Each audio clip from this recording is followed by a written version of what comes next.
Hi, I'm Lily Kane. This is vlog number 5 for Dr. Alan Reed's English 231 class, and today I'm going to be talking about Ready Player One, which is very crazy that this is one of my options for this assignment because this is one of my dad's favorite movies, and I couldn't even count the amount of times I've came downstairs into my living room and seen it on the TV while my dad's cooking or we're eating dinner. Like, I have seen this movie so many times. I was so genuinely sick of it, but it's a great movie. Excited to talk about it. We are going to be using some ideas from the assigned reading, how to watch a movie.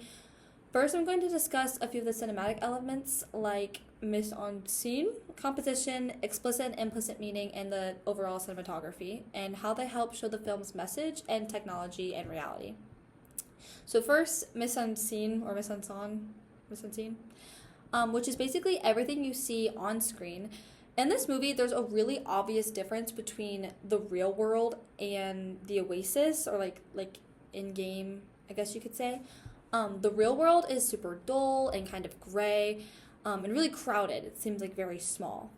Especially where Wade lives in the stacks, it seems like particularly tiny. It just feels kind of depressing and hopeless.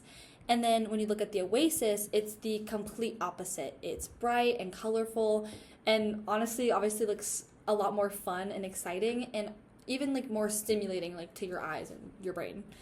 That contrast really shows why people want to escape into the virtual world so badly, and it makes reality seem boring, and the Oasis seem like the better option. Next is composition, which is basically how things are arranged in the frame. In the real world scenes, Wade is usually shown in, again, like really tight spaces, and it kind of makes him look like almost stuck or trapped in a sense. Like you can literally like feel how small his world is. But in the Oasis, everything opens up. There's one scene in specific that comes to my mind when we're discussing this. I think it's like they're on like a dance floor. It's purple. They're like floating around. Like you would think they were in like a purple like ocean. Is the best way I could put it. Like they're floating around. They're dancing, and it's just is so big. Like it's genuinely just them and like what looks like a universe. It's very immersive, and the scene really shows like the composition, I think, would be a good way to put that. Wade and like his like gamer girlfriend are like dancing around at like I think like a club. In the game, or the Oasis, it's mainly very wide shots and there's so much open space. It feels very freeing. That difference really shows the emotional contrast between the two worlds, not just the physical one. Another big concept is explicit versus implicit meaning. The explicit meaning is just the obvious plot. Wade is trying to win the game by finding the hidden keys. But the implicit meaning is where it gets a little bit more interesting. The movie is really about things like escapism and identity and how people use technology to avoid real life. For example, in the Oasis, everyone can look however they want, however they please, and be whoever they want, which is cool and all, but it's obviously very deceiving and fake, and is not realistic in the long run because eventually, obviously, the two met IRL. We see this when Wade meets Artemis in real life, and it's not exactly what he expected, and it shows that online identities don't always match reality, obviously, and that real person relationships are clearly very different. It did end up working out here in this movie, but most times like, you're gonna get probably catfished. Then there's the overall cinematography, which is all about how the camera moves and what shots are used. In the real world, the camera is very like slow and steady. It kind of makes everything just feel kind of boring and stuck.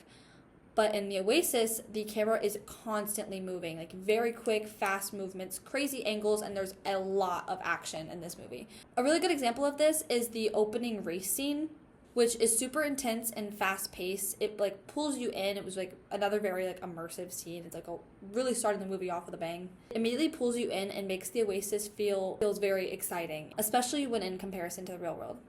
Also, the visuals in general are kind of overwhelming and like overstimulating, but in a good way.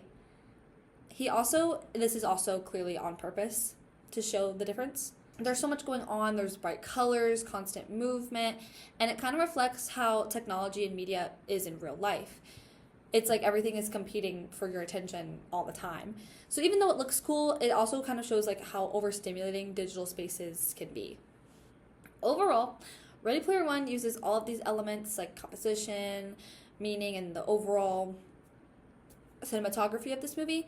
Really shows the difference between the real life and the virtual world. It makes the Oasis look really appealing, but at the same time, it reminds us about how you can't fully replace real human connection.